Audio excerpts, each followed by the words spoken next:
नमस्कार। जीजी न्यूज़ के इस विशेष बुलेटिन में आप सभी का स्वागत। मैं हूं आपके साथ भावना नैयर और मेरे साथ है मेरी सहयोगी दीपाली, जो अब तक सांकेतिक भाषा में खबरें प्रस्तुत करेंगे। शुरुआत करते हैं सुबह की सुर्खियों के साथ। भारत फ्रांस संबंधों को मिलेगी नई उड़ान। प्रधानमंत्री नरेंद्र मोदी मार्से में करेंगे भारतीय वाणिज्य दूतावास का शुभारंभ। प्रथम विश्व युद्ध में मारे गए भारतीय सैनिकों को देंगे श्रद्धांजलि।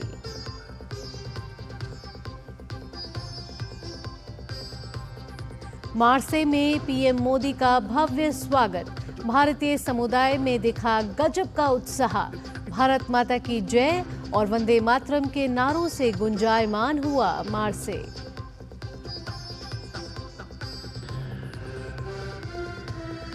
प्रधानमंत्री नरेंद्र मोदी ने भारत के स्वतंत्रता संग्राम में मार्से शहर का बताया विशेष महत्व।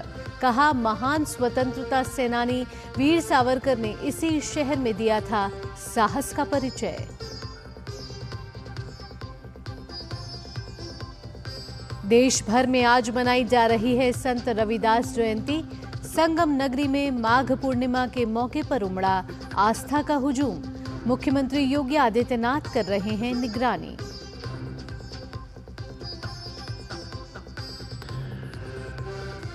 भारत और इंग्लैंड के बीच खेली जा रही वनडे सीरीज का तीसरा और आखिरी मैच आज अहमदाबाद में 2-0 की अजय बढ़त के साथ भारतीय टीम सीरीज पहले ही कर चुकी है अपने नाम। अब खबरें विस्तार से। भारत और फ्रांस के बीच संबंधों को उस समय नई उड़ान मिलेगी जब प्रधानमंत्री नरेंद्र मोदी मार्से में नए भारतीय वाणिज्य दूतावास का शुभारंभ करेंगे। पीएम मोदी और फ्रांस के राष्ट्रपति इमैनुअल मैक्रों संयुक्त रूप से इस वाणिज्य दूतावास का उद्घाटन करेंगे। तय कार्यक्रम के मुताबिक पीएम मोदी मजारेगस वॉर सिमेट्री में प्रथम विश्व युद्ध में मारे गए भारतीय सैनिकों को श्रद्धांजलि देंगे।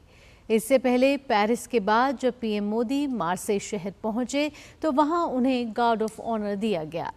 इस दौरान फ्रांस के राष्ट्रपति इमैनुअल मैक्रों भी मौजूद रहे।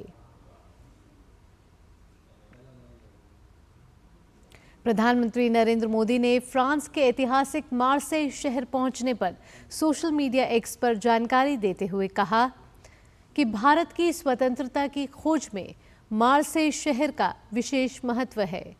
मार्से शहर के तट पर महान वीर सावरकर ने ब्रिटिशों की हिरासत से भागने का साहसिक प्रयास किया था। मैं मार्से के लोगों और उस समय के फ्रांसीसी कार्यकर्ताओं का भी धन्यवाद करना चाहता हूं, जिन्होंने मांग की थी कि वीर सावरकर को ब्रिटिशों को ना सौंपा जाए। प्रधानमंत्री नरेंद्र मोदी फ्रांस के मार्से में जब होटल पहुंचे तो उनका भारतीय समुदाय के लोगों ने भव्य स्वागत किया। उन्होंने पीएम मोदी का भारत माता की जय और वंदे मातरम के नारों के साथ अभिवादन किया। पीएम ने सभी से आत्मीय भाव के साथ मुलाकात की। गौरतलब है कि फ्रांस में बड़ी संख्या में भारतीय समुदाय के लोग रहते हैं और वहां के विकास में अहम भागीदार भी हैं। प्रधानमंत्री नरेंद्र मोदी ने भारत फ्रांस सीईओ मंच को संबोधित किया। उन्होंने कहा कि भारत और फ्रांस केवल लोकतांत्रिक मूल्यों से ही नहीं जुड़े हैं, बल्कि दोनों की दोस्ती की नींव विश्वास, नवाचार और जन कल्याण की भावना पर आधारित है। प्रधानमंत्री नरेंद्र मोदी ने कहा कि 2047 तक देशवासियों ने भारत को विकसित देश बनाने का लक्ष्य रखा है। पीएम मोदी ने सीईओ फोरम को भारत की विकास यात्रा में शामिल होने के लिए निमंत्रित किया। पीएम ने कहा कि जब फ्रांस की टेक्नोलॉजी और भारत का टैलेंट मिलेगा तो सिर्फ व्यापारिक परिदृश्य पर ही नहीं बल्कि वैश्विक बदलाव भी होगा। प्रधानमंत्री ने कहा कि दुनिया की सबसे तेजी से बढ़ती प्रमुख अर्थव्यवस्था जल्द ही दुनिया की तीसरी सबसे बड़ी अर्थव्यवस्था बनने जा रही है।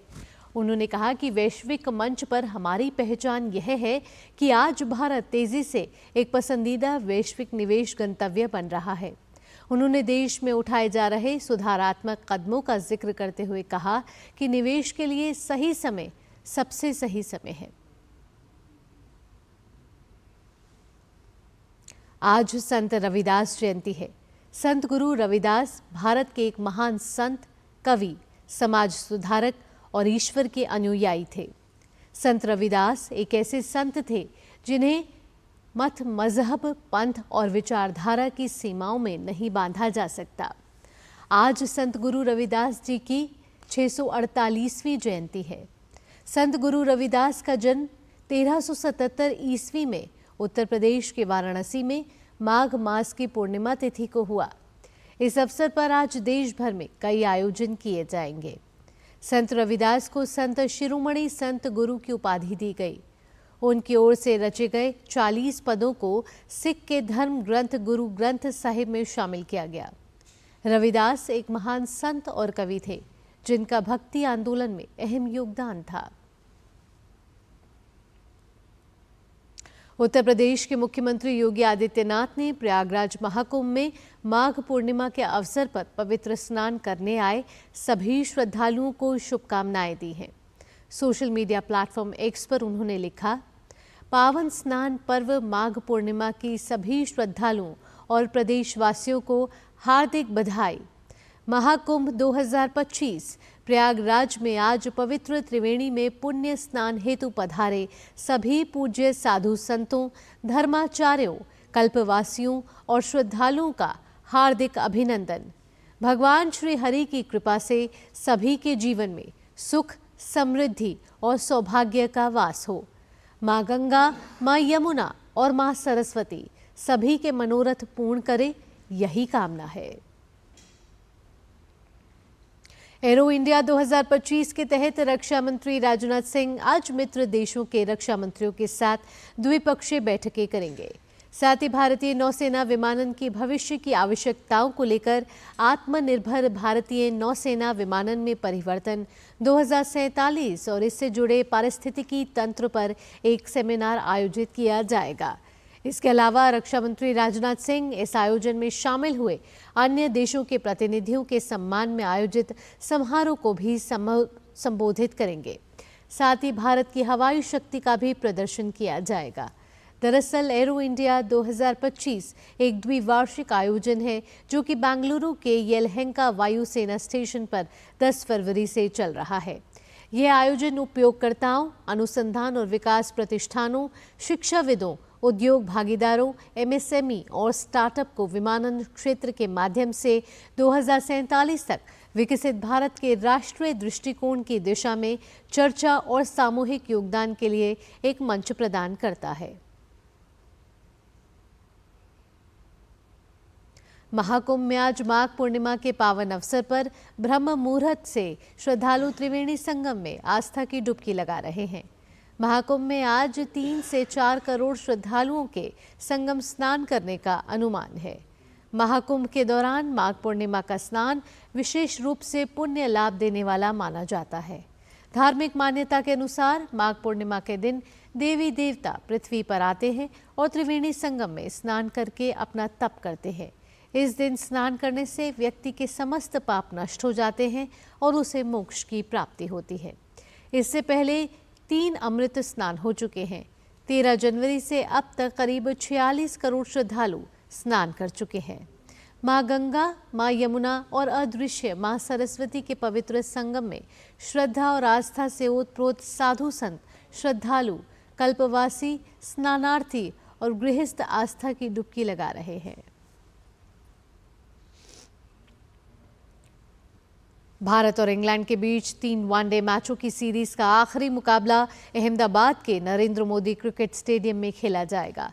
सीरीज में खेले गए अब तक 2 मैचों में टीम इंडिया ने शानदार जीत हासिल कर 2-0 की अजय बढ़त बना ली है। ऐसे में तीसरे वनडे में भारतीय टीम की कोशिश होगी कि वह जीत हासिल कर इंग्लैंड को क्लीन स्वीप करे। मैच दोपहर 1:30 बजे शुरू होगा। भारतीय तेज गेंदबाज Jasprit Bumrah ICC Champions Trophy में नहीं खेल पाएंगे। बुमराह पीठ में चोट के चलते प्रतियोगिता से बाहर हो गए हैं। बुमराह के स्थान पर हर्षित राणा को टीम में शामिल किया गया है। भारतीय टीम में एक और बदलाव किया गया है। वरुण चक्रवर्ती को यशस्वी जायसवाल के स्थान पर टीम में जगह दी गई है। इसी के साथ इस विशेष बुलेटिन में इतना ही। मुझे और मेरी सहयोगी दीपाली के साथ टीम को दीजिए अनुमति। खबरों का सिलसिला यूं ही जारी रहेगा। नमस्कार।